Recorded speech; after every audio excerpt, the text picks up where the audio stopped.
Chers et frères dans le Christ, paix, joie, amour, et à chacun et à chacune de vous, de la part, au nom de notre Seigneur Jésus-Christ, dans ce mardi de la 11e semaine du temps ordinaire. Hier, nous écoutions la lecture du livre, le premier livre des rois, au chapitre 21, nous racontant de comment le roi Akab, à travers sa femme Jézabel, entre en possession de la vigne, de l'héritage familial de Naboth, et qui est tué. Aujourd'hui, il va prendre possession. Et alors, le texte nous raconte de comment Dieu envoie le prophète, son prophète, pour parler, le prophète Élie, pour lui annoncer quoi? Les conséquences de son acte. En effet, la parole nous dit que on n'a jamais vu personne se déshonorer comme Akab en faisant comme lui, qui a fait le mal aux yeux de Dieu. Il a suivi sa femme en adorant les idoles. Il a induit tout le peuple en erreur de cette façon, lui qui était le responsable. C'est pour nous montrer comment la responsabilité, la charge de ceux qui ont en leur main la responsabilité des autres est importante. Et tout cela, ces actions ont une importance pour dévier le peuple et il va en subir les conséquences. La conséquence, c'est que Dieu lui dit, tu vas perdre tout. Même ta famille, tes enfants vont avoir des conséquences. Tout, tu vas perdre la royauté et ils vont être tués. D'ailleurs, toi-même, tu vas perdre la vie de la façon la plus abjecte. Ta dépouille même sera mangée par les chiens. Tu n'auras même pas de sépulture. Ce qui est la plus grande honte et le plus grand drame. Ça veut dire que tu n'as pas de perspective de vie éternelle. Parce que les chiens mangeant son corps, ça veut dire qu'il n'aurait pas ressuscité. Il ne serait pas ressuscité à la fin des temps. Qui est une malédiction complète. Alors, ce que le Seigneur montre, ce n'est pas pour le maudire ou pour faire autre chose. Parce qu'il va se convertir et le Seigneur va dire, ce malheur n'arrivera pas quand il est en vie, mais ça arrivera après. Comme pour dire, faites attention aux conséquences de vos actes. Ce que tu poses comme action aujourd'hui a des répercussions. Le Seigneur peut te pardonner, mais il y a toujours des conséquences qu'il faut assumer. C'est comme quand on va se confesser. Quand tu commets un acte, le Seigneur, le pardon t'est offert, mais il ne peut pas effacer les conséquences. Si tu as blessé quelqu'un, si tu as tué, Dieu ne peut pas ressusciter la personne. Le meurtre est là, la personne est morte, et quel que soit ce qu'on va faire comme pardon, l'acte est déjà posé. Tu as posé quelque chose qui a détruit, qui a, changé le cours de l'histoire et détruit beaucoup de choses. Il y aura des répercussions.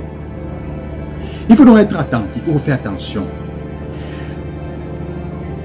Ça, c'est la première chose que je veux partager avec vous. La deuxième chose, c'est là l'évangile qui m'intéresse aussi, et c'est l'évangile fameux. Nous sommes dans le chapitre 5 de Matthieu, où Jésus a commencé avec la fameuse série de ce qu'on appelle « Il vous a été dit ». Vous avez entendu dire, mais moi je vous dis. Hier c'était, vous avez entendu dire œil pour œil, dent pour dent, mais moi je vous dis, ne rends pas le mal. Aujourd'hui il dit, il vous a été dit, aime ton ennemi, aime ton prochain et tu haïras ton ennemi. Et il dit, mais moi je vous dis, aimez vos ennemis et priez pour ceux qui vous persécutent.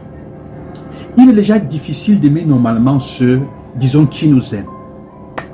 Ceux avec qui nous avons un bon feeling, ceux avec qui nous avons une bonne relation. Il est déjà difficile d'aimer parce que cela demande n'importe comment que nous nous privions de nous-mêmes pour aimer l'autre. C'est ça l'amour, c'est un sacrifice en fait, c'est le choix de se sacrifier en fait pour l'autre d'une manière ou d'une autre.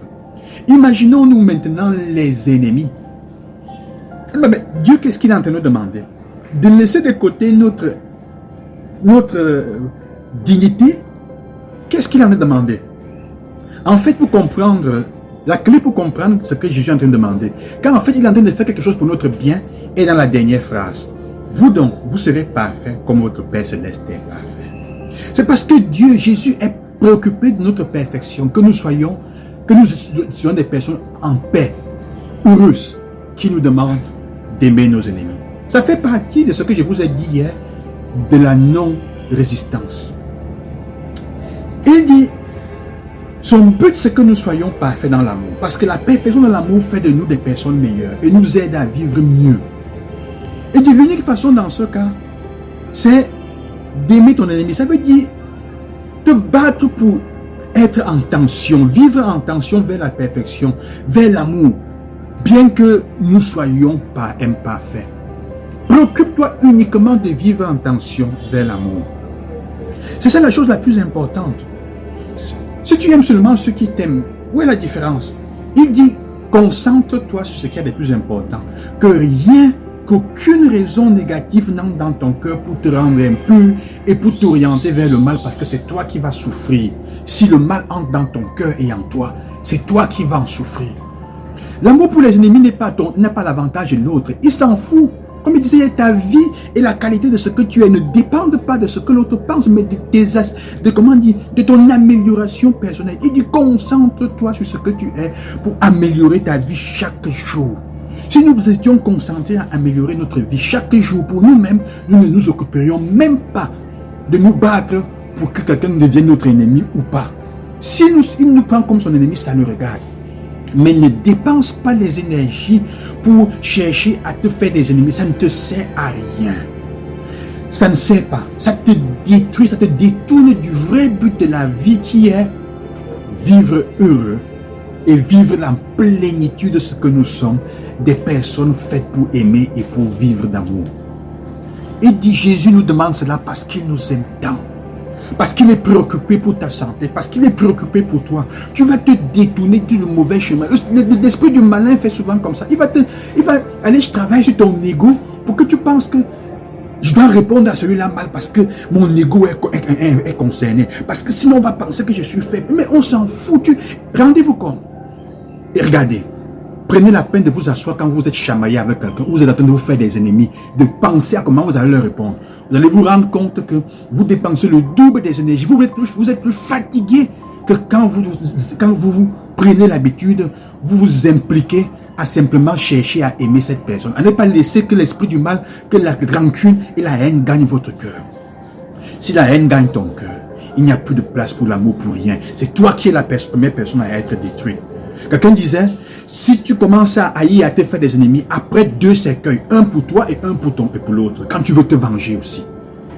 Alors, quel est le choix que tu vas faire maintenant?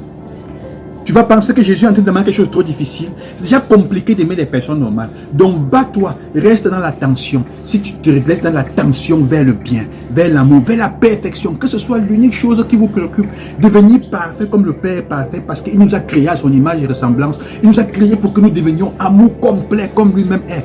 Comme la Trinité dont on célébrait la fête dimanche passé. Et si tu t'es préoccupé seulement pour ça, tu n'auras pas le temps de répondre à ceux qui te prennent ou qui veulent devenir tes ennemis. C'est à toi de faire le bon choix. La vie ou la mort, c'est à toi. Que Dieu vous accompagne et qu'il vous bénisse. Lui qui est avec vous et qui veut que nous soyons parfaits. Bon cheminement vers l'attention à la perfection. À demain. Bonne journée.